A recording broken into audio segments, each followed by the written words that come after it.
The following news flash is brought to you by the Lone Star Lowdown, providing your daily bulletins for the commodities market.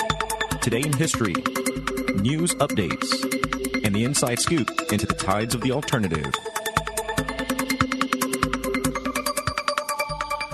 Markets for Wednesday, the 3rd of February, 2016, are currently trading with gold at $1,138.10 an ounce, silver $14.63 an ounce, Texas crude $29.88 a barrel, and Bitcoin is currently sitting at about 370 U.S. currency.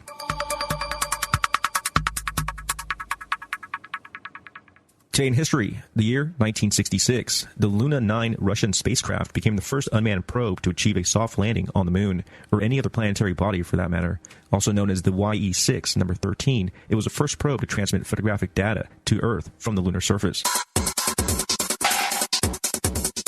In recent news, Sandra Merritt, one of the two indicted with tampering with governmental documents in order to create fake driver's license in a plot with anti-abortion activists to obtain the undercover video footage exposing Planned Parenthood for selling human body parts, turned herself into Texas authorities today.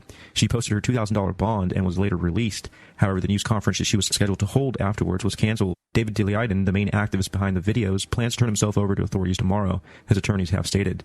He does ironically face an additional misdemeanor charge related to the purchase of human tissue.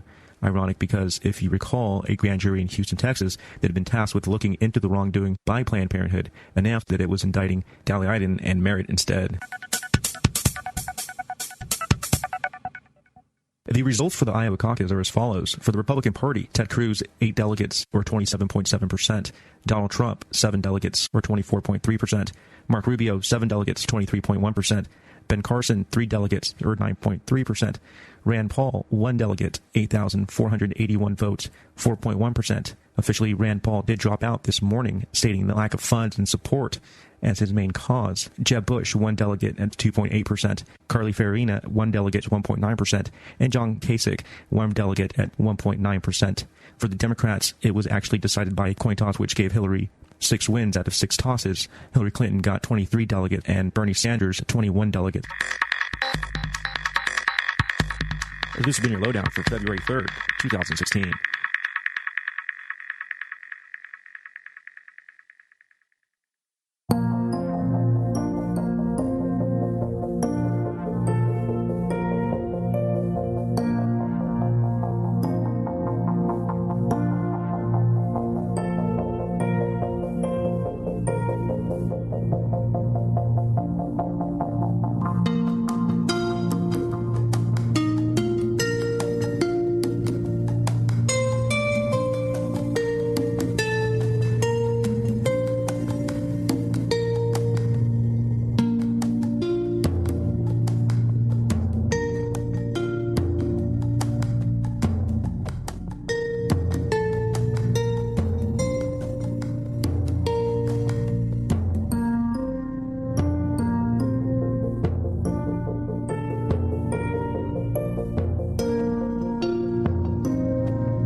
Hello, everybody. I'm Andrew Lichtenberger, alongside Dr. Elisa Wampole. We are coming to you live from Canberra, Australia, nation's capital. Today's February 7th, 2016. I believe most of our listeners in Austin, Texas, or the surrounding areas, are experiencing Space-Time Earth on February 6th, 2016. We are, however, time traveling with the koalas here in Australia. And Australia, it's a marvelous place, and the koalas are a fascinating species. Hey guys, it's Elisa. How are you today? Yeah, the koalas are amazing. They're you would think they'd be really active, but they're the slowest, sleepiest creature I've observed, other than, I guess, a three-toed sloth. Yeah. Have you experienced any koalas in your lifetime, Ryan? I maybe in a zoo when I was younger. I had seen one before, but I do not believe that I've ever seen one in the wild, or recently, definitely. So are they did you guys get to actually go up and hang out with them, or was it just like you were like watching them from a distance? Yeah. When we were in Perth, we did actually go hang out with them. They're not exactly the life of the party, but they do have 2 thumbs on each hand, which, if opposable thumbs are any indication of intelligence, the koala is possibly the wisest species known to man. Wow. Maybe there's something to, maybe they're sitting there meditating all day long, which, It definitely seems like it makes to sense. me. I mean, I only have a limited perspective, looking from my humanness at them in their tree, eating their eucalyptus leaves. But yeah, it certainly seems like they have something else going on. Yeah. And we were reading online, I think it may be not necessarily true, but we were reading online that the eucalyptus leaves, because that's all they eat is eucalyptus leaves. But for them, they said it has kind of hallucinogenic properties or something of the sort. Yeah, it very well may. I know that humans can't actually break down the eucalyptus, so they have a particular digestive system set out for that task. Right. Of hanging out in trees, eucalyptus specifically, and just pretty much sleeping 20 hours a day. And they're known to pick out only the juiciest eucalyptus leaves, and they toss the other ones that are no good. And it was funny, Ryan, we actually went to the Australian Institute of Sport yesterday, and it was pretty great facility for training, I thought. And kind of funny, in the gift shop, they had keychains with koalas on the keychains playing sport. I thought, probably couldn't have picked a worse animal to represent sport. Yeah, true. It seems you want to be a little more active, unless maybe there's a meditation yoga contest that they're participating in. But yeah, I mean, if we went to some sort of temple and the koala was representative of someone meditating, as you said, that would have, I thought, been rather intelligent choice. But so it goes. It is an animal that Australia is very well known for. The locals are very prideful of their indigenous species, so I understand. Definitely. It's funny, too. I was actually reading some studies for my classes, my master's classes at UT, and several of the studies took place actually at the Australian Institute of Sport. And funny enough, one of the researchers' last name was Burke, which I thought was kind of funny. So I sent that over to Dave, and they're definitely doing a lot of research. I'm noticing more in other countries, I think, than in the U.S. It seems like, again, Australia, it seems to do a lot of studies. And I'm reading a really interesting book now about how the Russians, it's called Red Gold, and about how the Russians actually end up bringing up athletes from the time that they're very young. And the way it was described to me, I thought it was like, they force these kids to do this and they push them to do all this stuff. But in reality, the guy who is the author of the book and was one of the head psychologists there trying to get people better at sports, what they basically do is they just test these kids when they're little and see what they're good at. And then they let them try a whole bunch of different stuff within that realm. And they basically let the kids and the parents pick what they want to do.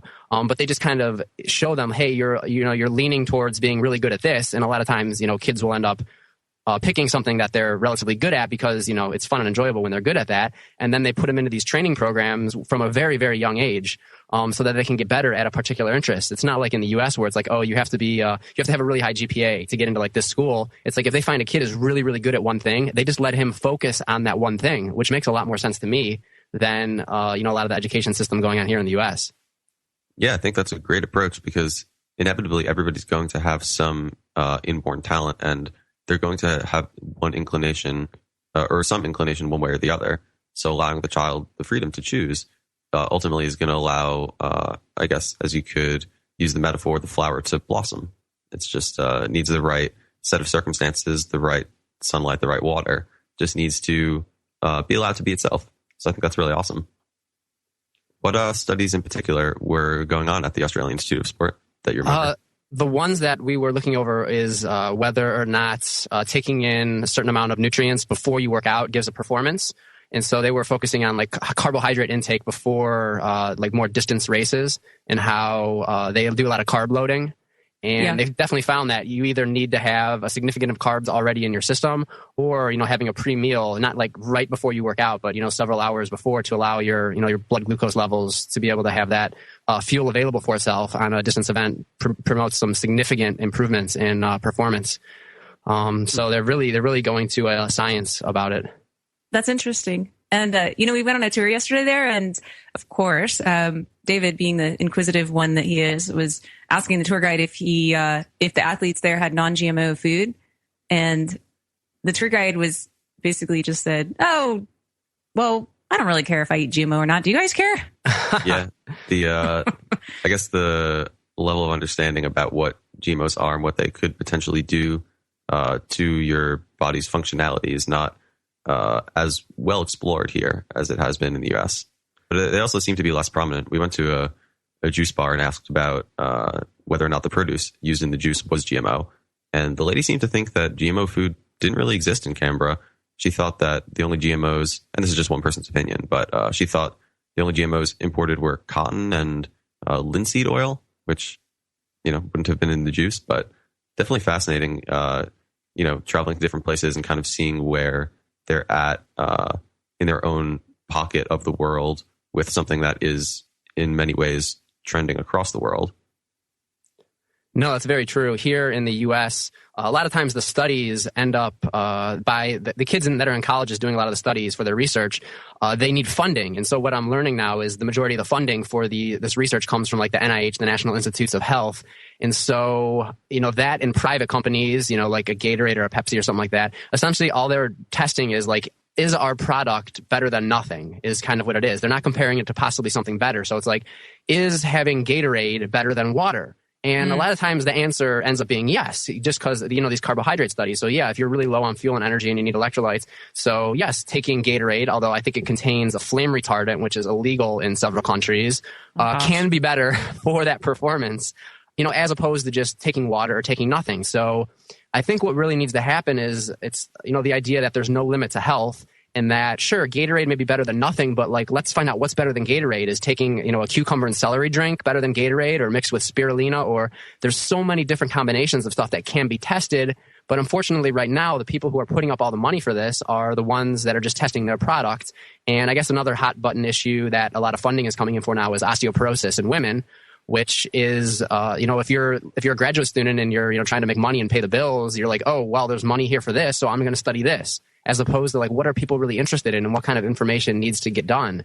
And so unfortunately now it's kind of the money that's being controlled about where these research studies are. And so the idea of, okay, would an organic type Gatorade like product be significantly better than Gatorade? Like, we don't know the answer to that. And that's really what needs to be studied.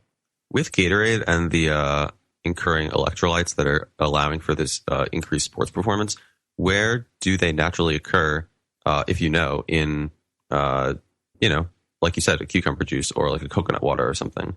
Oh, yeah. No, you're right on. Exactly. Those two examples, I think, would be the best. A lot of it is just actually, when you break it down, it's just the sugar or the glucose. So what ends up happening when you work out, right? You have so much like blood glucose in your body, and then it ends up pulling from the muscles. So that's the muscle glycogen and the glucose that's in there. And when that runs low, that's kind of when you get the crash. So when your body switches over from like carbohydrate feeding to fat, is when you'll notice the crash, whether you're doing a marathon, running a 400 meter, whatever, because it doesn't have that energy, that quick energy available. And so taking almost anything ends up giving that performance, which is funny because they're like, oh yeah, you could take, white bread, you could take rice, you could take anything. And for that instantaneous moment, you will get a performance benefit basically by taking anything. But I think that performance over time and during training, if someone's going to spend a year taking in white bread or Gatorade or all that when they're training versus the coconut water and the juice, at the end of the year is where they need to study. It's not just that instantaneous moment that people are, they're doing these studies at an instantaneous moment instead of looking at more of a gradual effect.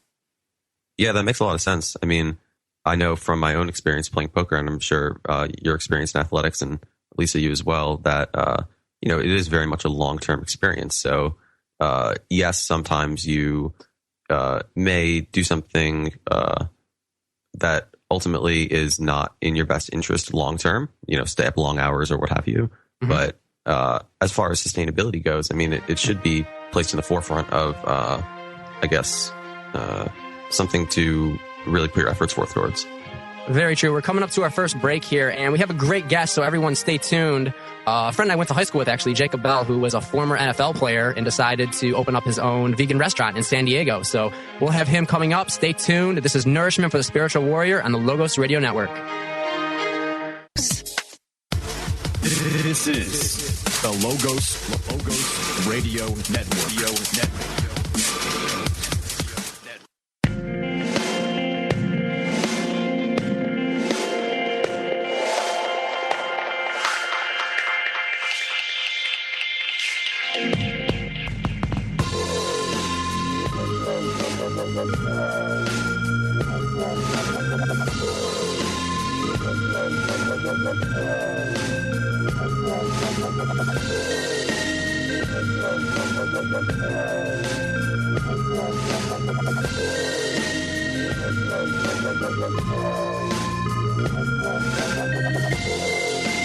follow the immortal path. Meditate on the formless form. Student of the art of war. Slayer of the mode of ignorance. I follow the immortal path. Meditate on the formless form. Student of the healing way. The Dharma will. And welcome back to the show, everyone.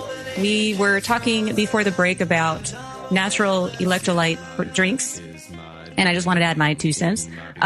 Basically, if you wanted to do a natural energy and sports drink, you could use an herbal tea or a coconut water or a juice or whatever it is, and all you need to do is add a very small amount, a 1/4 teaspoon of Himalayan sea salt or Himalayan crystal salt, and that will give you some of the trace minerals that your body lacks or discards when it sweats or when you're exercising. And also, too, I'm just looking at our kitchen over here. We've got these liquid colloidal minerals. You could also put a little bit of that into your sports drink along with something with a small amount of sugar. Even a vegetable juice with cucumber would be enough to give your body the energy it needs. And you could also use, apple or whatever juice if you want a little extra sugar. Or a little bit of honey. But I tend to not want to do too much sugar. But basically that'll give your body the salt and the minerals it needs. That is a great idea, I think, because some of the other studies that they've been doing recently, they're called mouthwash studies. And what they did is they would take drinks that contain carbohydrates or sugar, and you would actually just rinse it around in your mouth, and then you would spit it out so you didn't even swallow it. And they were seeing that you actually would get similar performance enhancements just by doing that, because the body was thinking that it was going to be having that available, if that makes sense. Yeah, that does make sense. What you're saying is almost perfect, because if you put a lot of stuff there, your gut has to process it and everything like that. So if you just put a small amount of the carbohydrates from, some of the coconut water, the cucumber, and then even some lemon or something like that, just so you have a taste, and then, you can drink it and you don't have to worry about, having all this stuff in your body while you're working out. So yeah, that's a great idea.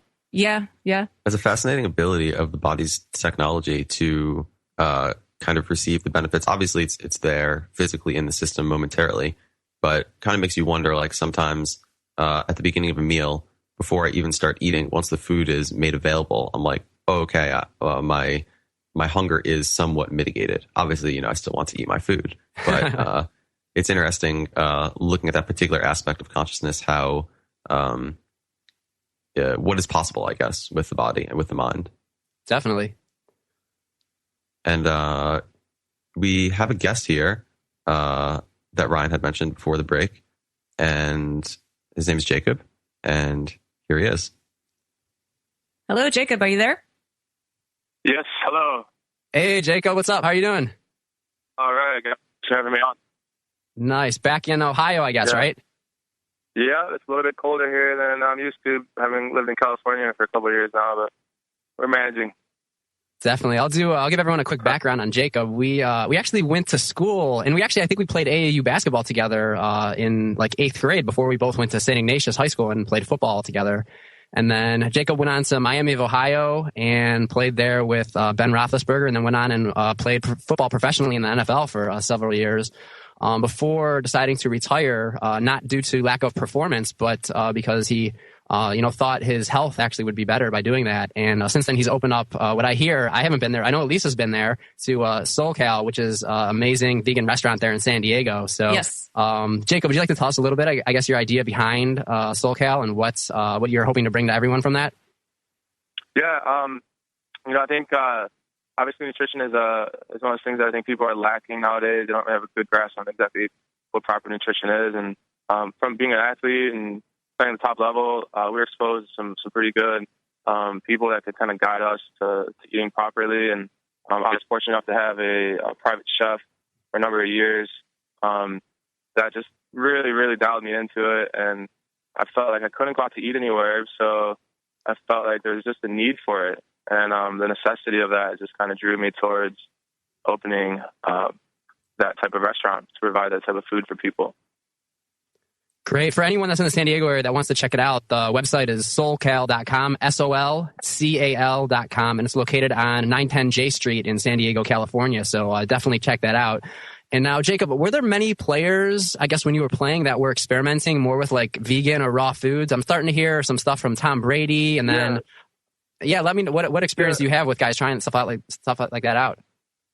I didn't know anyone. I knew 0 people that were doing that. I knew people, a good amount of people they want to take care of themselves. They want to feed their bodies the right fuel, but they don't know how to. There were a lot of people that they wouldn't eat the croutons on a salad, stuff like that.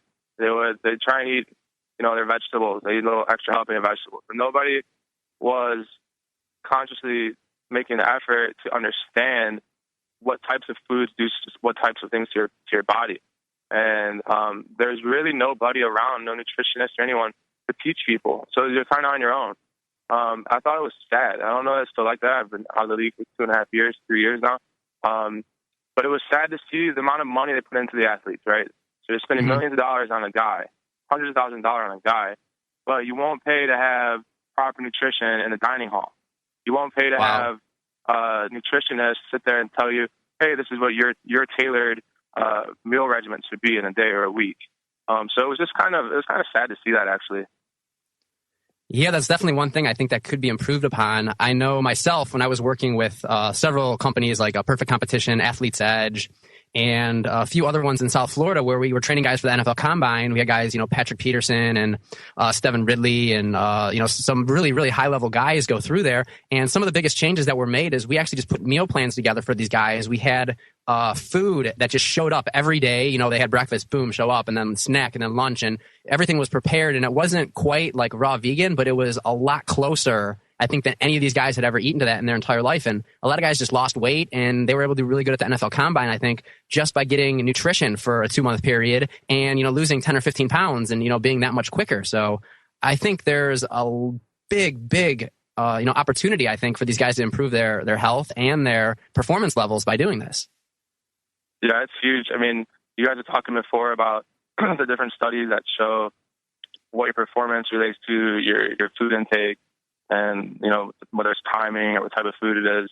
And, there's really nothing like that going on in the league. It is either you have your own personal guy or you are at the pregame meal every week eating pasta, steaks, chicken, steamed veggies, whatever it might be.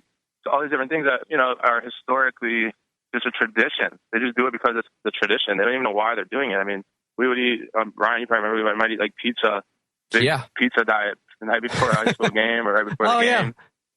It hasn't gone that far from that. It's really not that much different anymore. I mean, it's amazing to see all these companies. I think we're kind of spoiled just because maybe it's our hobby or that we live on the West Coast, that we're more dialed into nutrition and we've learned about superfoods. Half the people in the population, the majority of people have no idea what a superfood is.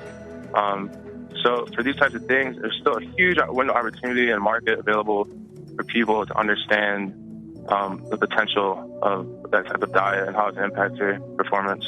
Yeah, I totally agree with you, which is why, we have the Burke Superfoods line that was put together. And we're coming up to our break here. So after the break, we'll talk some more with Jacob and how, superfoods and, vegan foods can help you out. Do not pass go. Go directly to jail. That's what lawbreakers normally hear from courts. But in Alabama, one judge is offering offenders a unique option for punishment. I'm Dr. Catherine Albrecht, and in a moment, I'll tell you what it is. Privacy is under attack. When you give up data about yourself, you'll never get it back again. And once your privacy is gone, you'll find your freedoms will start to vanish too. So protect your rights, say no to surveillance, and keep your information to yourself. Privacy, it's worth hanging on to. This message is brought to you by StartPage.com, the private search engine alternative to Google, Yahoo, and Bing. Start over with StartPage. No country puts a bigger share of its citizens behind bars than the U.S. But in Bay Minette, Alabama, one judge is offering a novel alternative to jail: go to church on Sundays. This only applies to people convicted of misdemeanors, and offenders must check in weekly with their pastor and the police. Then after 52 sermons, their cases are dismissed. The ACLU says this violates the separation between church and state, and other critics say it's unfair to atheists and minority religions. But I say the program is at least worth trying. Being in church on Sunday rather than a prison cell just might change the lives of people on the wrong path. I'm Dr. Catherine Albrecht for StartPage.com, the world's most private search engine.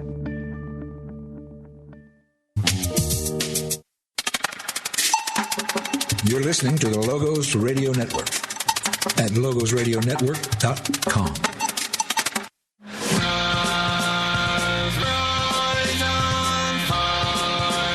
We have eternal souls. There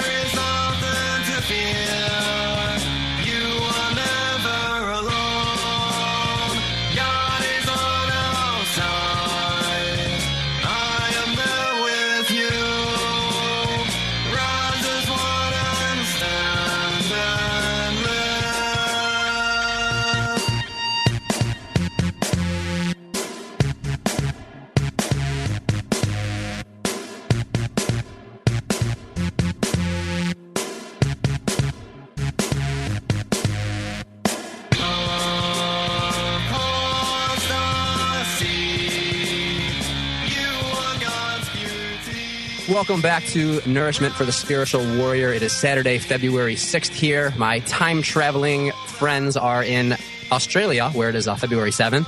And we are on the phone now with Jacob Bell, who is our guest for today. And he is in Ohio, where I grew up, actually, where we went to school together. And Jacob, former NFL player and now owner of SoulCal in San Diego. So, Jacob, would you like to take us a little bit through what you have to offer, I guess, food and juice-wise at SoulCal, and, like, I guess, why you're providing that type of food? Yeah, sure. We, I love the name of the show, Nourishment for the Spiritual Warrior. We have, like, there's, like, a misconception that eating healthy is, like, difficult and it's expensive. And so our kind of motto is, our motto is happy, healthy, yummy, and we really just want to focus on making the food taste good. So people, they want to come back. Obviously, they're kind of scared that the food's not going to taste good. And then we offer a full line of plant-based food, just like veggie burgers and some awesome wraps and salads and stuff. We have a full line of smoothies, and we have juices also. So people that want to come in and just supplement their diet with any kind of juice throughout the day, or if they're going to do a cleanse, we offer all kinds of things like that. And we also kind of have some interesting superfoods that we make different things with also. So it's kind of those markets where not too many people are familiar with healthy living at the top level. So we kind of dumb it down for them. We make it easy. We make it fun. The environment's really nice and enjoyable and comfortable also. So yeah, we kind of just are trying to put our own little spin on healthy living. Very cool. I would definitely agree. Some of the issues people always tell me when they're looking to get into more, vegetarian, vegan, and raw foods is that how is the taste going to be? But I will tell you, all you have to do is take a little taste of Dr. Elisa's spirulina salad or any of the other recipes she has in the Nourishment for the Spiritual Warrior book, and I think you will be a convert forever because some of that stuff is way, way better than anything I had ever eaten in my life, any of the Las Vegas 5-star restaurants or anywhere else around the world. There's absolutely no reason why you can't create an amazing, taste and flavors with, raw vegan foods. It's definitely possible. Yeah, people are like scared of it. They don't realize that a lot of the food they're already eating could be considered vegan. They just didn't have butter, the meats and stuff in them, so they don't really understand it. Very true. And that's what happens if people don't understand it then, and if they've never experienced it before too, because, if you're in a certain circle and everyone's doing the same thing, like you said with the NFL, everyone is just doing and repeating what they have done before. And until someone really steps out of that paradigm, and it's good starting to see people doing that. I know that, a couple people have gone on saying they've experimented with some more vegan diets. And Tom Brady, if you look at his diet recently, his Sports Illustrated article, he came out and, lives on a primarily raw vegan diet during the summer and actually also owns Chinese medical clinics, which is very interesting too. Did you ever notice any type of like acupuncture or Chinese medicine being used in the NFL, Jacob? Yeah, I had really good acupuncturist and I was playing. I had a energy worker actually also, which is kind of unique. And I like to give credit to myself as being the first person to bring in an actual energy healer to a professional team, and that was actually hired by the team.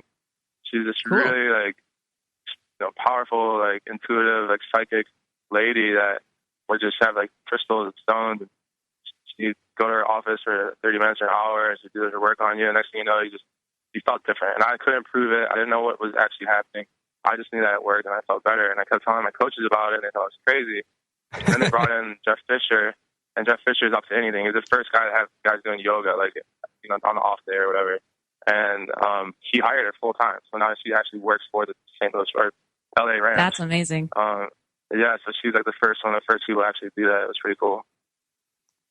Wow, that's great to hear. It's good that you were, being innovative and not just, I guess, repeating what everyone else is doing, which I'm sure is, a part of your success. And then I know I wanted to get into a little bit because you decided to retire, not because they cut you or said you weren't any good anymore, but I think because of some of the stuff you're seeing with the head injuries and some of the CTE. And there's actually a very popular movie that's out now. So I guess would you like to talk us a little bit about your decision to leave the NFL and I guess maybe, how that's affecting some of the players that you know?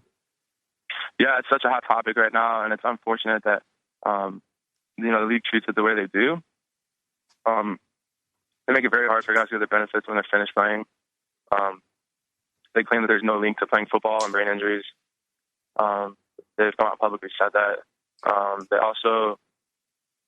They just don't do a great job with the protocol with players when they actually do have an injury. I mean, I saw guys get almost knocked out. They can't even walk, and then they're out there playing again like 5 plays later, and like they're fine and they're okay.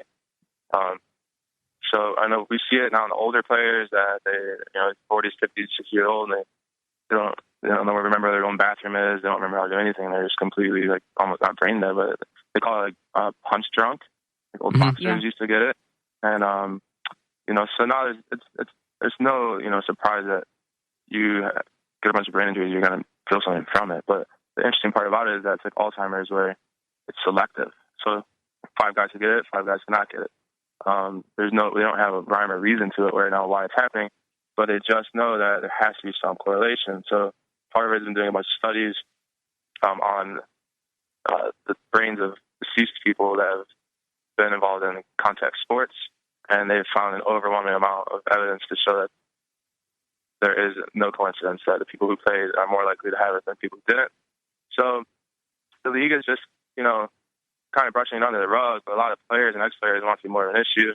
And it just, whether it's just making the game a little safer, which they've kind of been doing in the past couple of years, or just taking better care of the guys when they finish is another big issue. So, I don't know, when I was wrapping up my career, I just felt like it was, risk and reward to figure out, like, what do I want to do when I'm older? Is it worth it? And I just made the decision to walk away while I was still healthy. So I feel good now. Like I said, I don't know, I told you guys, but I lost 100 pounds or so since I played in a matter of a couple of years, just by switching to a more plant-based diet.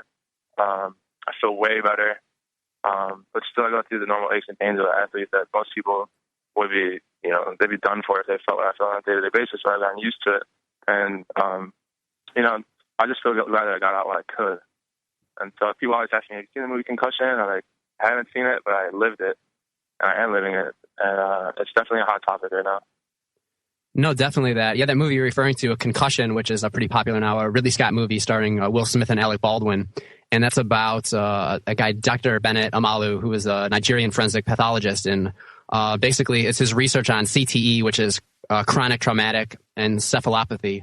And it's basically the brain damage suffered by the professional football players, like what you were saying, Jacob, as far as they're doing a lot of these autopsies after, people are passing away, normally, prematurely or, way ahead of what they should be. And it's just one of those things where, they really need to do a lot more research and try to find out why this is happening to some guys or other guys, or, it's just the risk that they're taking now to like make some quick money that would you have to deal with the rest of your life. It's a very interesting trade-off. And I think you're going to start seeing more and more guys, maybe get out, I think at a good time, like when you did. I think that takes a lot of courage to do what you did. So, we're going to be coming up to another break here. And so, we'll chat with, Jacob. You stay for at least one more session here, Jacob? Yeah. Cool. So we'll be back with Jacob here after the break. And yeah, stay tuned to Nourishment for the Spiritual Warrior. Easy.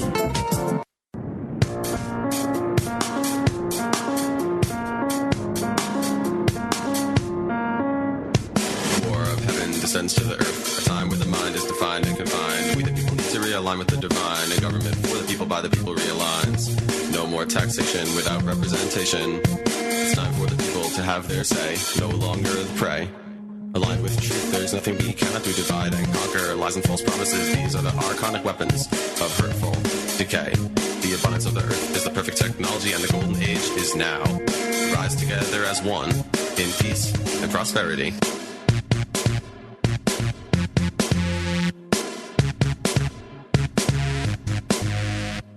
The archons are hacking the bio-internet, and the false light is blinding. Plugging into intuition, balance is restored. Hello, everybody. We are here live from Canberra, Australia, and Austin, Texas, chatting with Jacob Bell. And Jacob, I was curious, now that you are not playing professional football anymore, what are some of the hobbies or activities you've found that were able to fill the void in your life for something that you once were so passionate enough about to become a professional at? I became a bit of a yogi after I finished football. It was a pretty interesting transition. I just knew my body didn't feel good enough to be doing powerlifting and everything else anymore. So I wanted to find the smoothest, easiest way to work out. Come to find out, yoga is actually pretty difficult if you want it to be. And just doing body weight exercises was something we never ever did. Everything we did was Olympic lifting, which is crazy. But it can be, obviously that stuff is good for you as well. But I needed something that was a little less stressful on my joints. So I was telling you guys before, Jeff Fisher had us doing yoga on off days, and you could have seen these guys. I mean, you're picturing like 350 pound guys, you know, on a you know, exercise ball or doing yoga with a chair prop. It was just really funny because nobody took it serious until about halfway, 3/4 through each class, and then they're like, "Man, I really like this. Like, I'm into this. This is amazing." Asking all kinds of questions. People were getting into it, so it was pretty funny to see. But nobody ever, like everybody else says, nobody ever finished the yoga class that they didn't like it. So that's why we kept doing it. I had a private yoga teacher when I was on my next team, and she would come to my house. And I like to say that was the beginning of my becoming a yogi, was having her come to my house. And I just wish I would have found her earlier in my career. I think I could have played longer even, just staying healthy longer, actually, because, you know, you feel like you get in a car accident the day after a game. You're pretty banged and beat up. And then I would always we'd have to work out that day and just to loosen up muscles and get things flowing again. That would help you. But I would do yoga on that day, and I can't tell you what a difference it made on the days that did it versus days that didn't do it. So I knew that I was working. So fast forward when I finished, I started doing hot yoga in San Diego or Los Angeles, and I kind of fell in love with that. It was a lot different from what I'd done before, where it was more like, you know, focused and about the postures. And I felt that once I knew the postures and I was comfortable in the postures, that doing the hot style yoga was just something for me to feel like I was getting a really intense workout, like I was used to getting. I would sweat, you lose 500 calories or whatever it'd be within the amount of time you're in there. And so for me, that was appealing. Since then, I've done multiple different kinds of yoga, but it's an easy transition for me because it's easy on the body. I told you I lost 100 pounds. I could attribute it all to yoga, but I'd say that and the healthy diet. I really didn't do much else. I walk about 2-3 miles a day on average. That's about it. So it's been quite a transition, a lot different. Yeah, that's fascinating. And I'm wondering, have you tried any of the powerlifting since you've gotten more into your yoga practice, and if your results have improved since? I have, I've shied away from it. I believe in the effects, and if you can do the motions the right way, if your joints are loose enough, and I feel like now my hips are so much looser than they used to be that I'd probably be way better at powerlifting than I was before. But I just haven't done it. I've done a lot of bodyweight training, TRX stuff, high rep stuff, but I haven't done any powerlifting since then. So I'd be curious to see what it feels like. I'm still young. I have plenty of time to get back into those things, but as of now, I haven't. Yeah, certainly understandable. I mean, it's a lot of work, and if you're not going to be playing at a professional level, I see why it wouldn't be as incentivized. Yeah, I've also had 8 surgeries on all different joints and things. So, as good as I feel, I would hate to get another injury, another surgery. I just don't even want to think about that. Yeah, for sure. And I was also wondering, with recovery days after games and whatnot, was massage frequently used for recovery? Yeah, I pulled out every trick in the book, man. I would hold cold tub, hot tub, massage, sauna, acupuncture, energy healing, yoga, everything you could think of to feel better, because you only get six nights and you're back on the field again. So, and to be honest with you, a lot of the hits and things you take are 2 days of contact during the week, where you're fighting for your job and making sure you're going to be on the field to play on Sunday. So it's really no days off when you're playing that game, and it's a high intensity and high stress environment.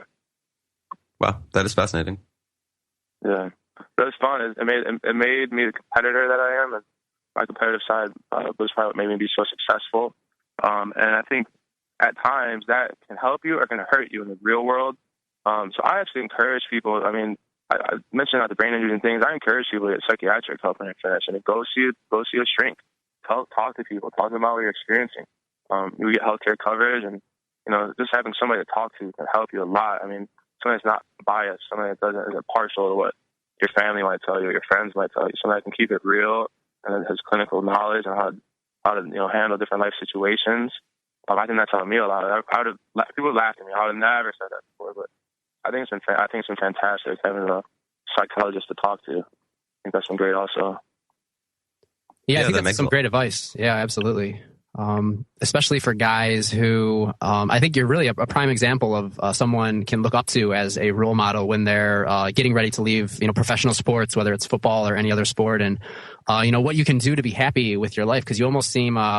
I don't know if, I'm sure there's a give and take, but it almost seems like you're happier now doing the restaurant, the yoga, and it seems like your body's a lot healthier now back when you were playing. So is there any part of that you miss? Or, I mean, even at the point, I think Ricky Williams, I think, stated if he had to go back and do it again, he actually wouldn't have played professional football. He would have just taken a job from his contacts at UT, which I think is an unbelievable statement for someone like him to say. Yeah, people always ask me, do you let your kids play? And I say, probably not, because of the damage it does to your body. But the things, the intangibles that it teaches you about, being on a team, leadership, being able to push through pain, being able to push your body to certain levels, are things you never get to experience. The competitive nature that you get to experience, you never experience it anywhere else. So I love that aspect of it. But, there's different phases of your life that you go through. I think one phase ends, you have to go into the next phase. And a lot of guys don't know how to do that. So that's why I recommend, finding something that you can, spend your time doing, that you enjoy, that you can identify with, because your identity as an athlete or as a job, it's what you do, but it's not necessarily who you are. So I feel like, just finding something to keep you active, keep your brain active is super important. With the competitive drive, do you find that with yoga, with the you and your mind kind of experience, it in any way simulates I guess the experience of being out on the field playing against a team, like just insofar as pushing yourself and whatnot? Yeah. It's the yoga, it means practice, right? So the art of practicing anything in life, when you really want to do it and want to be a part of it, it's more of a mental thing than it is a physical thing. And football really, really was a mental game. And that's why we practice all day long, study film all day long. So I think having a practice just in any form is so healthy for you mentally. Yeah, absolutely.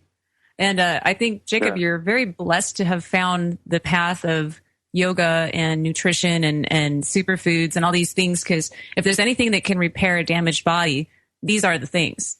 And, I've seen people turn around, their entire life through, a combination of exercising the body, specifically, yoga types of exercises plus nutrition. So, what a great choice. Yeah, there's no question. One thing I wish is, it would be available to more people would be open to it. I wish that the sports team, starting at a young age, not just in the professional age, would make this available to people. These types of things are proven. I mean, thousands of years of research. It's not something that's new, that it works. And I feel like it's making its comeback. And I appreciate what you guys are doing, getting the knowledge out there. So keep fighting the good fight. Likewise, you yourself with your restaurant. I mean, any little bit helps. I think there's something to be said for just sharing with the world what it is that has inspired you. And, the door is always open. Whoever is looking for something to improve their lives is going to eventually stumble upon something that improves someone else's life. And at some point, those, paths are going to intersect, and then everyone has a better life. That's a pretty good situation. That's true. That's true. Very true. We're coming up to our big break here at the end of the hour. I definitely want to thank Jacob Bell for coming in. I know you have your nephew's, baptism to go to, right? Yeah, we're heading there now. So thanks for having me on, and look forward to talking with you guys again, and guys keep up the good work. Absolutely. Thank you, Jacob. And so anyone in the San Diego area, again, it's solcal.com, SOLCAL.com. And definitely want to check that out if you're there. You can't have enough, raw vegan food options in restaurants there. So we're here at the end of the hour here. Big break coming up, but stay tuned afterwards with Ryan, Dr. Lisa, and Andrew on Nourishment for the Spiritual Warrior.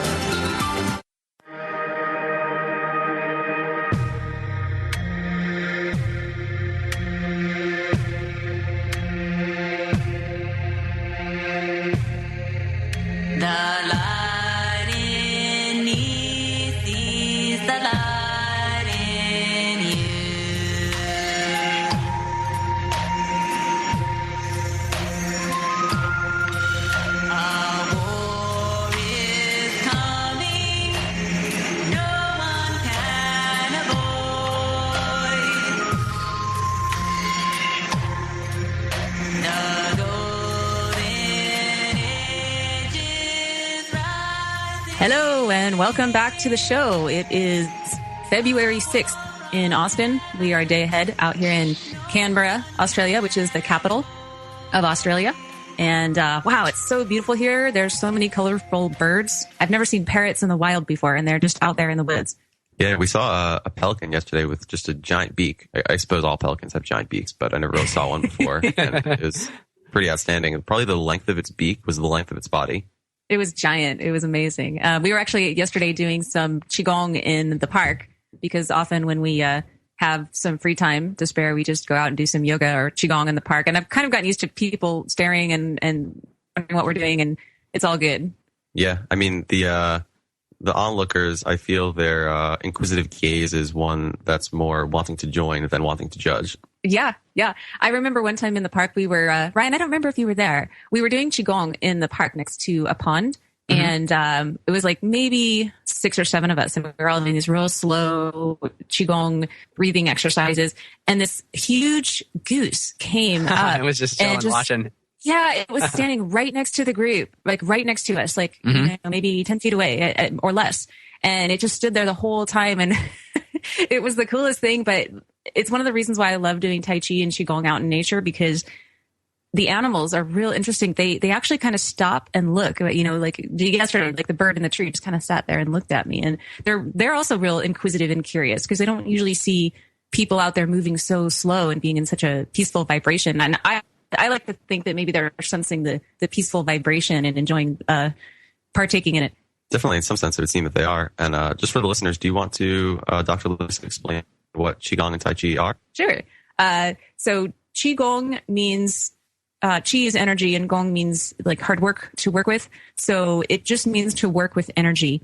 And Tai Chi is grand ultimate, and that is more of an internal energy art associated with fighting. Or martial arts. So it teaches you martial arts, but using your internal energy. Hi, David. Hey, good morning. It's beautiful Australian time, Canberra.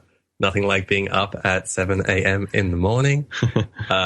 With me, I've got my friend from London visiting, Amy. Want to bring yourself onto the show and share your bliss with the people? Hi, everyone. I'm Amy, and I'm from London. So something on Qigong is, if you go online, Ryan, you might be able to bring up a link, but there's a great Japanese practitioner of Qigong in animals, and he's been tested several times. You can watch him on the Stan Lee's Superheroes, where he put several animals to sleep using his Qigong, and then he goes to a zoo and puts all the animals to sleep. And if you can find that link and share the name of the practitioner, Ryan, that'd be a great thing for people to see. You can practice on animals. It just helps them, makes them relax. And but Amy joined us in Iceland for our yoga training. A whole entire 200 hours, 30 days, 8 hours a day of everything from kunjals to asanas. Can you tell us a little bit about your shakamas, Amy, and what was your favorite parts? I actually just performed various kunjals yesterday evening. But I'd say my favorite one was probably the Suchanetti, which involved threading a string up through the nostril and out through the throat. The idea of shakamas in general is that you gain control of a bodily function which you would otherwise consider involuntary. So in that way, it's that kind of discipline in the same way that you use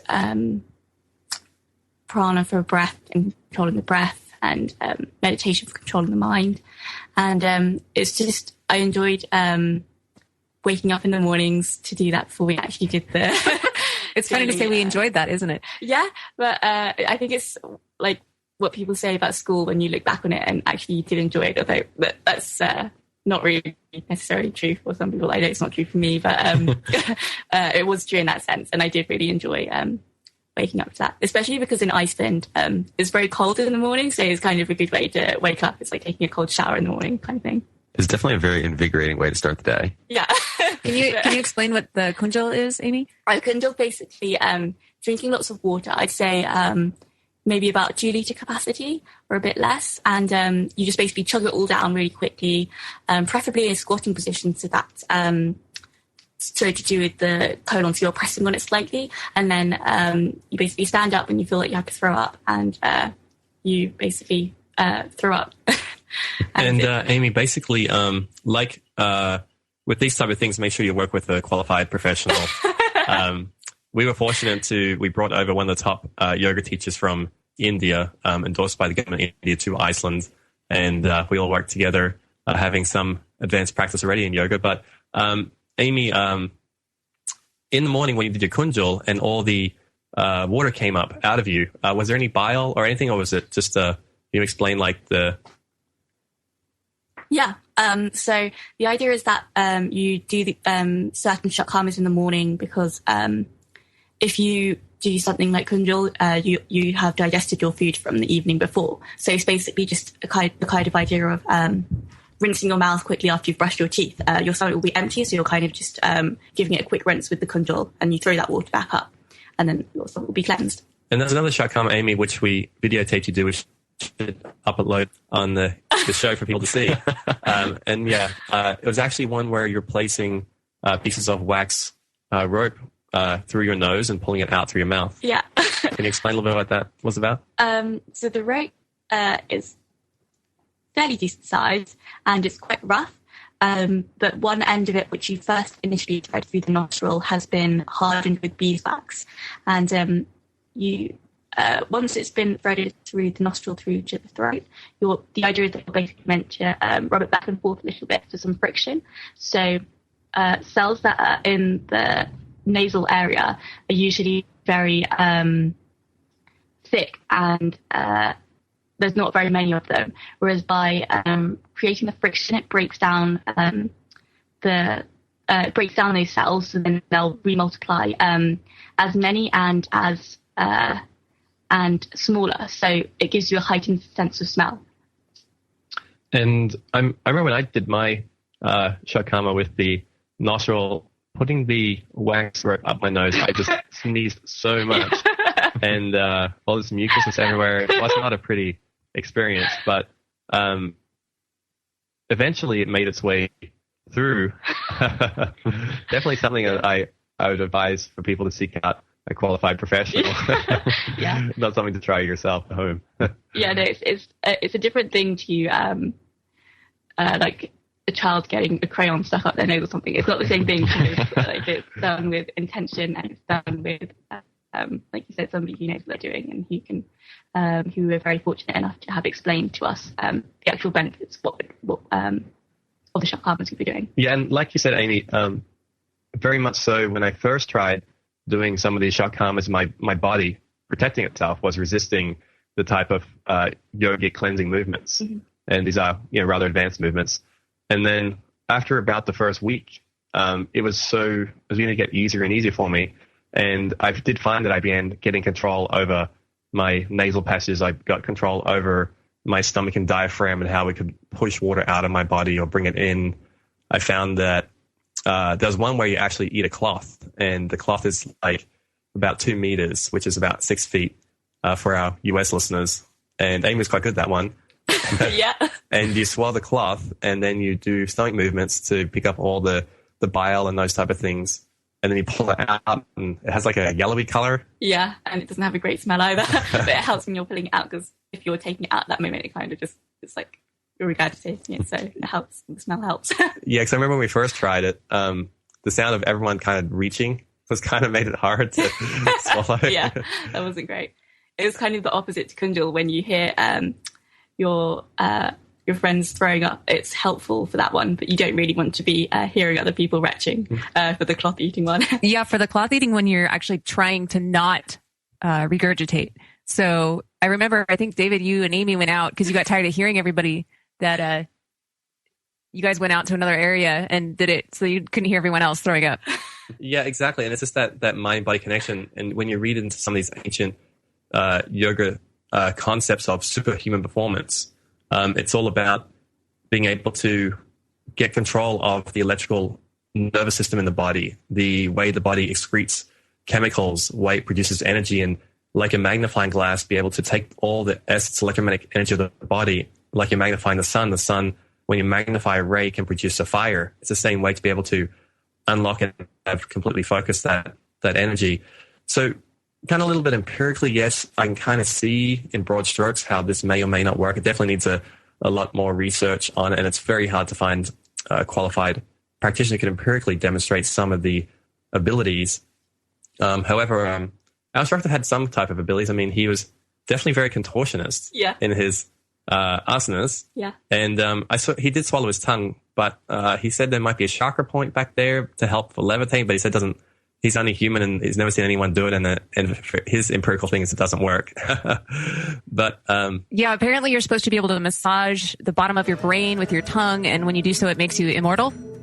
Yeah, like he said, those were just rumors, and nothing came from such activity. If you do want to see a quick video, what Dave had mentioned earlier, it's Dr. Tadasha Kanzawa. Dr. Tadasha Kanzawa, and that's Stanley's Superhumans. So coming up to our break here, so check us out afterwards. We'll get into some more superhuman abilities here on Nourishment for the Spiritual Warrior. Now. You are listening to the Logos Radio Network. LogosRadioNetwork.com.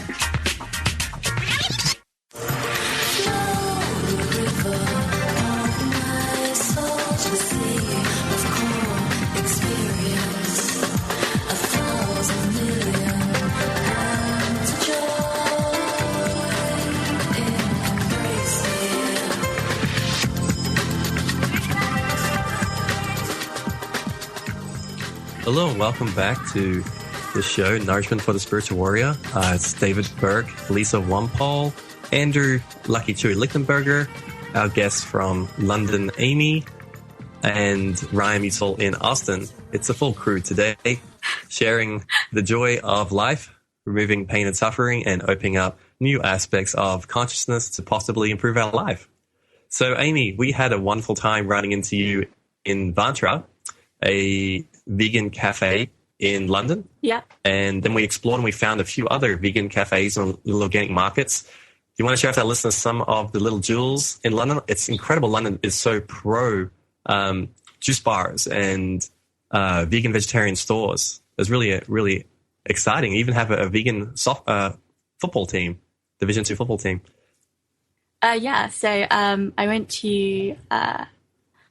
I really love eating out in London because there's so much choice when it comes to vegan and organic food. So Vantra is one of them, where I met my radio show friends, and they have really lovely kombuchas there, which they make in the restaurant. And there's another really great place called Inspiral in Camden, but they recently shut down. And but they're going to reopen under different management, but they have basically, they've got good raw foods there, but then their cooked foods that they do make, they're still, nothing's going to be overcooked. So it still contains a lot of life force in the food. And then they've also got a great place called Mildred's by Piccadilly Circus in the Soho area. And the problem with Mildred's actually is that you can't actually book a table, so it's kind of first come, first serve, and you do have to wait a little while sometimes. Yeah, that place is packed, actually. Yeah. They have an amazing curry. They do have an amazing curry. I think it's the first thing I had there, and it's one of those ones that I just kind of go back and keep on having the same thing. But I really like, there's this place called... Wild Food Cafe in Covent Garden. I probably like them a lot because of the concept that they use. So rather than just saying that they use organic ingredients, there's a certain amount of foods which they forage wild. So and their menu's very seasonal based because of that, which I really enjoy. I like the idea of working with the rhythms of nature and eating with the seasons. I think it's a good way to be sustainable as well as with the organic farming. And Amy, that restaurant was really packed. I mean, when we went there was like a waiting list at lunch for about 25 minutes. And it's only a little tiny place. Yeah. I mean, the place is what you think about 10 meters by 10 meters. Yeah. Which would be 30 feet by 30 feet for our US listeners? Yeah. It's really, really small. But it's one of those places where I definitely feel it's worth the wait because as well as the really gorgeous food, it's a really lovely location as well. And the whole little area there is all these new consciousness practitioners from different types of energetic arts to medical arts to even that they had an organic hairdressing salon there. Oh, really? Yeah. Oh, okay. Yeah. And someone making their own organic soaps. Yeah. Which is very, very cool. Seeing a lot of, small businesses. People taking great pride and hard work in providing for their family and their friends with their business some really great offerings. in that little circle? Yeah, I really enjoy that about vegan organic places that you go to eat. There's always a really nice sense of community. There's this really great place called Our Cottage by Alexandra Palace Station, which my friends run. And it's just really great because it's a place where you don't see a lot of vegan and organic foods. But since they bought it there, they've managed to introduce it to a lot of people. And they always, whenever I go in there is such a sense of community in that area because of it. And I like that just from something so simple as food, it's a great way to introduce a different lifestyle choices to people. And it's, everyone has to eat, and it's a great way to introduce it to people and make them see how enjoyable and also nutritious vegan and organic foods are. And Amy, you've been doing a lot of your health practices and fitness practices and mindful practices since after your yoga training. We were at the Institute of Sport, the Australian Institute of Sport, that Andrew and Lisa were talking about earlier. This is where all the Australian Olympic athletes train. And interesting enough, their budget for the whole country is about $130 million per year. And I understand, Ryan, UT's budget for just the football and sports team is $170 million per year. So they're really getting some good performance for such a small budget. But Amy and Lisa and Andrew and I were all doing some exercise. And Amy, your asanas, your flexibility is really improved. You had a great split going on there. Yeah, I'm very happy with my improvements in yoga. When I went to Iceland, it was my first time doing yoga. And I always have enjoyed since then trying out different styles of yoga, because I find that I might find it difficult at first in terms of learning the sequence and learning the posture. Actually, once you manage to gain confidence in what it is you're doing from learning from a qualified yoga teacher, it's just a matter of kind of doing self-practice sometimes as well. And the improvements that you see in yoga are really easy to identify. And it's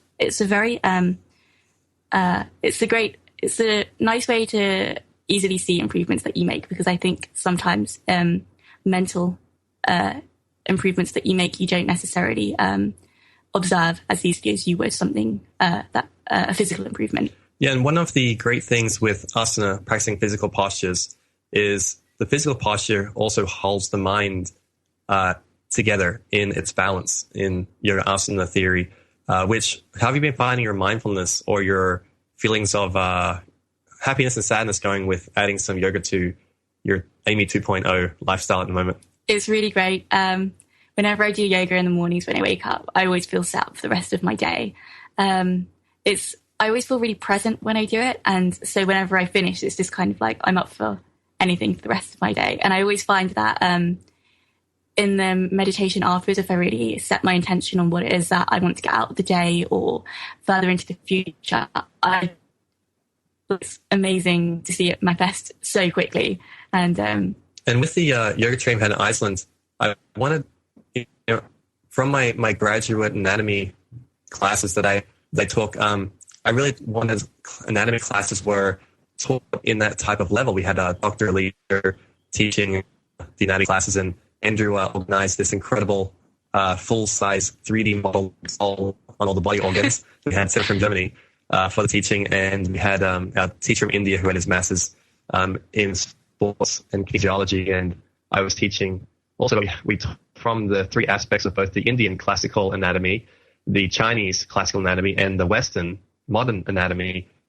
How was the anatomy classes, and compared to your time at school, your classes, what was different in perspectives of the difference?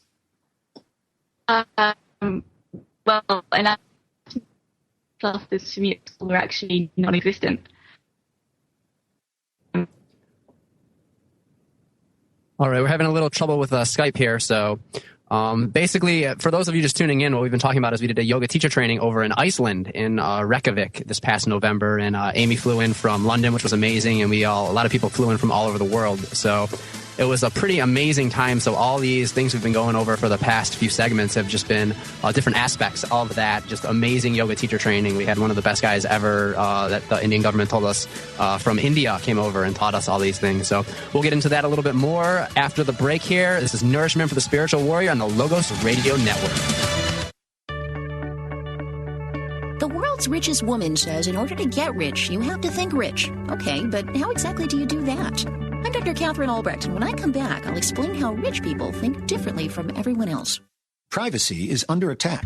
When you give up data about yourself, you'll never get it back again. And once your privacy is gone, you'll find your freedoms will start to vanish too. So protect your rights, say no to surveillance, and keep your information to yourself. Privacy, it's worth hanging on to. This message is brought to you by StartPage.com, the private search engine alternative to Google, Yahoo, and Bing. Start over with StartPage. To many wealthy people, such as Gina Reinhart, the world's richest woman, making lots of money is all about cultivating a mindset, a rich mindset. So what is that? Steve Seibold, author of How Rich People Think, says it starts by understanding that money is not the root of all evil, and that building wealth is best done with other people's money. The rich, he writes, are prepared to take risks to get rich. They'd rather be educated than entertained. They focus on earning rather than saving, and they view selfishness not as a vice, but as a virtue. Gordon Gekko, eat your heart out, I think. I'm Dr. Catherine Albrecht for StartPage.com, the world's most private search engine. We'll be kidding about chemtrails. Live Free Speech Radio, LogosRadioNetwork.com.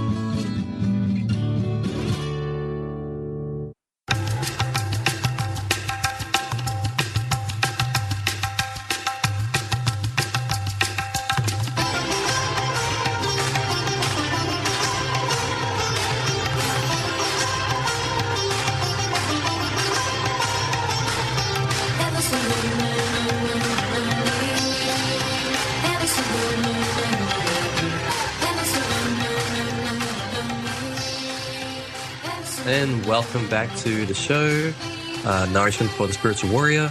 We have in the studio a world team, myself in Canberra. We've got Amy from London visiting in Canberra. We've got Dr. Elisa in Canberra. We've got Andrew Lucky Chewy here. And in Austin, we have Ryan Mutzel. Now, just before the break, Amy, we talked about some of the anatomy training we had in our yoga training. And you were explaining to us about in UK schooling, you had to take some biology classes, and what did the biology classes entail? Did you learn about your human, Paul? No. So biology classes for us when we're learning about other species in the animal kingdom. So we'd learn about their kind of anatomy and things like food webs and food chains for predators and prey. But we never learned about different muscle groups, the skeletal structure of the human body, and we were never able to kind of put this, what we learned in biology, in relation into how it actually ties in with us as human beings. Yeah, it's rather bizarre because in the UK at 18 you can drink, you can join the military. I think even at 16 you can join the military. You can vote, but you may not have been taught what your bicep is. Yeah. Yeah, that's very true. But I guess people will quickly work that out. I mean, there are some great schools in the UK also that do focus on things, but like most things, we have to go seek them out. So, Amy, since we've been in Canberra, we have found a few vegan places to eat. What has been your favourite spot so far? I really like the place where we're going regularly at the moment. It's called Sweet Bones in Braddon, which is about 20 minutes out of the central Canberra area where we are. And they do really good juices, although the problem with hanging out with these guys is they often buy out a lot of people's stock. So we drank up all their produce. yeah, so we're a bit low on veggies for the green juice at the moment. But they do really great food there. And what I really love about all the vegan organic places that we eat, so many of them do fresh produce from the farms which are really close by to here, which we're planning on visiting, which will be really fun. And we'll be able to pick our own. Yeah, and it's great being in the capital of Australia, the nation where all the politics goes down, Parliament goes down, and the military works out their defence strategies. And right in the middle of it is these bustling little vegan organic cafes, and they're just absolutely packed. I mean, yesterday there's a line out the door. And Andrew, I think you found a few items that you'd rather enjoy. What's your favorite item so far? At this particular cafe, they have a really great breakfast. It's like some toast, scrambled tofu, fresh tomatoes, avocado, hummus, pumpkin seeds, sunflower seeds, some spices, seaweed. Honestly, it's kind of like my ideal hearty vegan cooked breakfast if I could choose to have it. And I just turned up there and it was the first item on their menu. So I felt pretty blessed about that. Yeah, and it's called the Big Breakfast. It is called the Big Breakfast, and it is rather big. It's actually called Big Brekkie because they abbreviate everything here in Australia. Australians are known for their abbreviations. And they also have an amazing acai bowl. And they have their own spin on granola, fresh fruit. And as Amy was saying, it is quite just a blessed experience to be able to have the food offered here. It really is bursting with flavor, and it does feel as if it were picked quite recently. And Canberra has a massive lake that goes through it, similar to Austin. And there's a lot of great organic farms just outside of Canberra. So there's one place that has 400 different types of species of fruits and vegetables. We're going to look at going there and picking some of our own vegetables and fruit if we have time. And the vibe is with the locals that they didn't even really think there's many GMOs even to buy in Australia. They are so used to getting their local organic produce from local farmers and local families that they've known for such a long time. It's unlike, in the US where it's a hotbed debate and parts of Europe a hotbed debate. GMOs yes, GMOs no, or the California votes. While people, I guess because the population is a little bit smaller, they know each other so well for a couple of generations. They're like, oh, Susie Joe's got a farm. Let's go pick up some tomatoes, And I know they kind of have that feel also in London because, London's been around for a while. And so there's a bookstore that was a couple of 100 years old in London City, had some incredible books, and they are actually carrying our book at the moment. We're blessed that way. And if you'd like to actually pick up our book or some of our offerings in London, you can get in touch with Amy, and you can email her at ajlcheng19@gmail.com. And Amy has the lowdown on vegan organic restaurants and produce places. So if you are a vegan enthusiast traveling in London, maybe send her an email and she can forward you a link or two to some great little places in London. Yes, and also probably within the week, we're going to have Amy's page up on the Burke Superfoods website. We'll have a flag for each region. If you click on the UK flag, we're going to put up a page with contact information for various countries as far as ordering Burke Superfoods products in your country. Yeah, with being a friend-owned company, we are organically expanding with the ups and downs, but we're blessed to be providing somewhere close to 60 incredible products and experiencing the bliss of life together.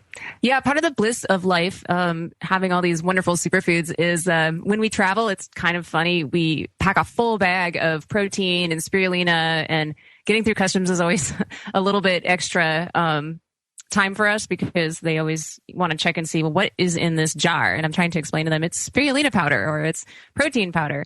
But it's worth it lugging all those bags of various health products along with us even though it's extra heavy, just because we feel great when we take our superfoods, and I can't do without them, to be honest. I wouldn't want to travel without my superfoods. And if you really want to have some fun with the TSA, just pack some plastic bags full of MSM, and they usually get a kick out of going through it. And the fun part is when they try to taste it because it's so bitter that... Did you actually have that happen to you, Ryan? I did have that happen once. Oh my gosh. I know. I always try to label all the bags because I just don't want to raise any suspicion. But for people who don't know, MSM powder is like a white... it's like a white greenie, and it smells kind of sulfury. Ryan, doing a lot of athletics...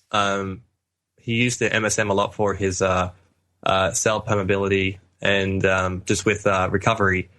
I think that's one of your probably favorite ones, right? It doesn't taste very nice, but as far as just your experience of getting some results for your own body.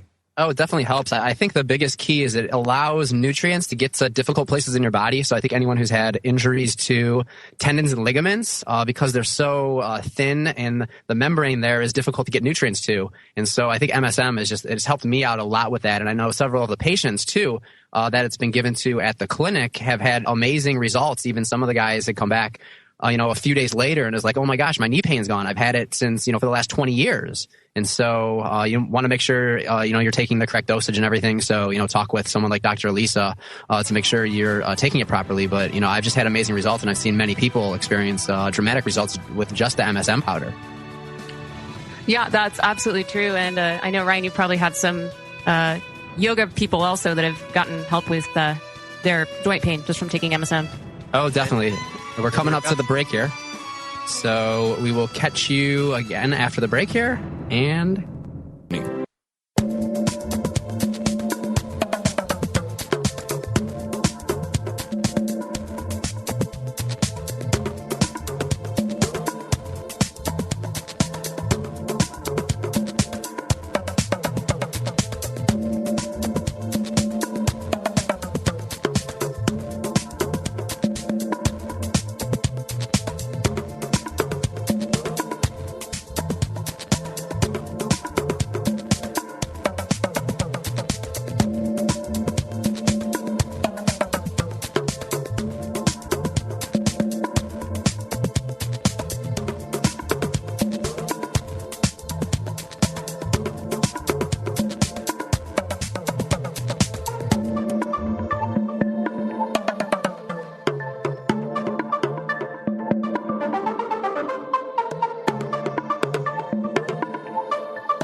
All right, everyone. This is Ryan Metzel here in Austin, Texas on Nourishment for the Spiritual Warrior, and we are getting reconnected to everyone in Australia, Dr. Elisa, David, Andrew, and our friend Amy from London. So before the break, we were talking a little bit about MSM, and it's definitely an amazing nutrient for someone, especially if you have pain in certain joint areas, and also if you're also trying to get more flexible.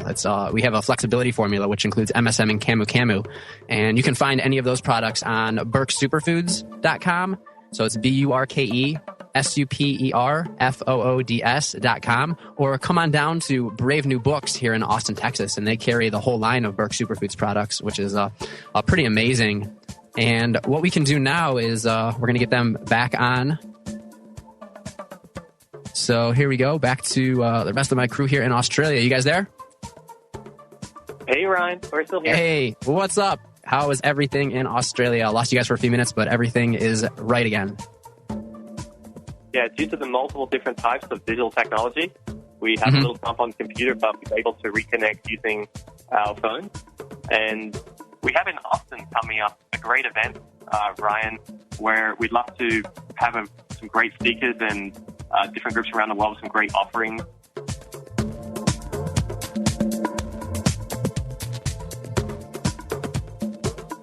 Yeah, it's the Austin Universe show. So for anyone interested in finding out more about it, you can go to the website Austin Universe. That's AustinUniverse.com. And last year, we held the event at the Zach Theater. It was a pretty amazing event.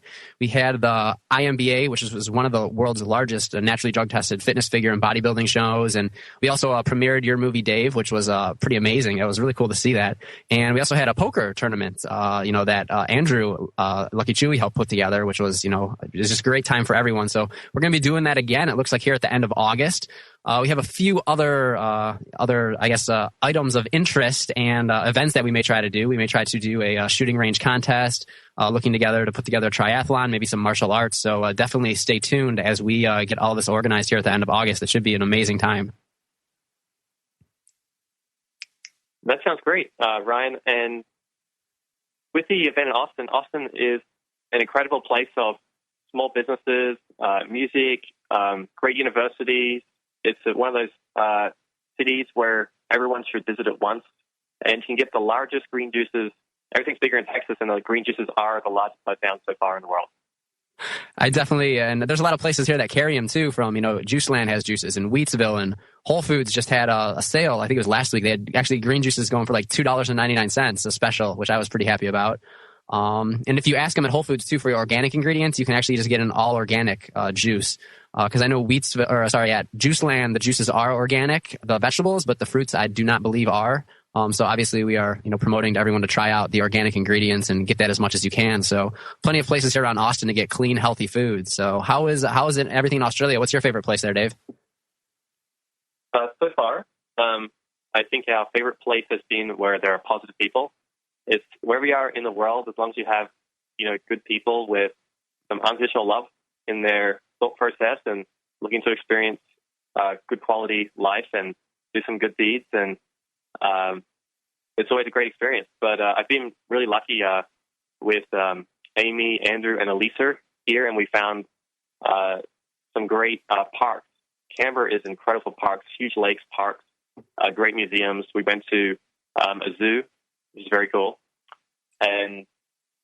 But there's such an incredible farm-to-face movement in Australia, where when you eat your food, it's come from just down the road. It has kind of that crispy feeling, right, Amy? Yeah, I definitely agree. And I like that they're very proud of that as well. So when somewhere has that, they'll always advertise it very well, which is good for the community to recognize that their food is local and it's fresh, and it's also good to not to put other ones to shame, but to kind of show that it's possible to do that. So why isn't everyone doing that?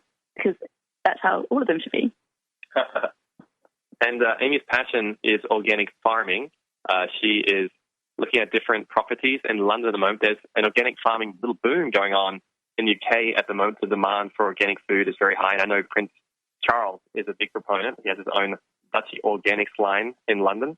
And for people who lean towards the spiritual reasoning for clean food, London is a great place to be and to get to experience that high-quality food. Yeah, London is awesome. I can't say enough great things about the restaurants that we did come across there for organic food. And Bristol, too. Bristol was amazing because they really, really promote organic farming and talk about the dangers of GMOs. And I don't think, are GMOs allowed in London, David? It's a very hot debate at the moment. And, I think the Prince Charles put it the right way, where it's such a new technology, and, taking your time to understand technology and to see in a couple of generations how it works is prudent. It's a good thing, and because you need to know how something is going to affect the body, not just in one generation, but 2 generations. You need to have enough statistics.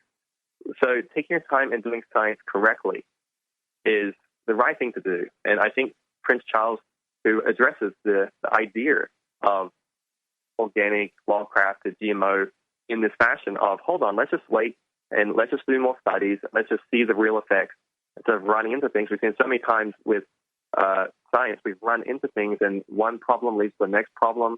A quick solution creates a bigger problem. We look at all the problems that we have with recycling, from all these things, from asbestos, from all these things that we're told were great, and then they end up not so great. Same as in the pharmaceutical industry. I know, Ryan, when you were at college, they were giving you a certain pharmaceutical that ended up being taken off the shelf later on. It was Vioxx, actually, and it was incredible. I mean, they were just giving it to us like candy. I was really blown away looking back there. And, I mean, at the time, I didn't know any better as the training staff. And it was like, oh, you have an injury, you have shin splints, you have this. Oh, here, just take this Vioxx. And, it's just incredible. They've had lawsuits, and I think several people have, lots of people have had serious effects from Vioxx, all that. I think they believe there's as many as 55,000 premature deaths from heart attacks and stroke that occurred from Vioxx. And they're just giving it to a bunch of college kids, like it's candy, like it's nothing. And so, I have no idea how or why, the FDA is able to, promote all these pharmaceutical drugs and do that. And then they're trying to make things from nature, which have relatively few or any, negative side effects, and they're able to not make those legal for the public. So I'm just confused about how that's being allowed to occur. Yeah, Ryan, it is unusual in the US. We don't find the quickness to market as much around the Western world. I mean, Australia, known for its relaxed attitude, is not very quick to the market. You have India and China with their incredible history of herbal medicine and classical medicine. In London, you've got a great amount of natural practitioners there, and they've got a great healthcare system in comparison to the US system. And same as in Australia, in Canada. The rest of the world just is not as quick to market. And when we look at populations around the world, I mean, China and India are able to support a very large population. And London is a very large population, right, Amy? Yeah. Very much so. I think I learned the statistics yesterday. I've forgotten them again now. I don't know if anyone else can remember. But it's quite shocking to when you scale it up in terms of how small the UK is and how large Australia is and the population difference. I think if I'm not mistaken, it was Australia, London, or UK has 3 times the amount of people as Australia. Yeah, and the UK could fit approximately around 20 times or something more inside Australia. So definitely a lot of space in Australia.